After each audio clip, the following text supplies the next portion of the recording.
Ubebeni mwanike ndo sana. Noro mjiganja jane. Utokolaga. Wewe ni mwanamke mdogo sana. Acha kwenye kiganja changu. Wala ujai. Sasa basi tukuisanga mkona.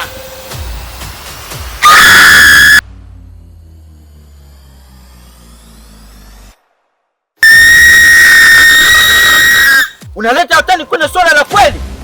Kumbuka rafiki yetu James yuko wapi? Sasa basi nimekuja kukupa onyo. Ukiendelea nitakupoteza haraka sana. Kwani shida yako nini? Na unataka nini? Siku nyingine tukiwa na kitu haupasi kumwambia mtu mwingine.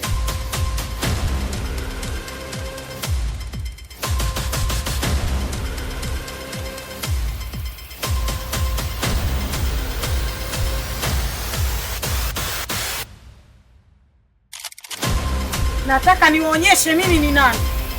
Ni nani huyo? Aliingia kwenye kijiji chetu cha Mkati.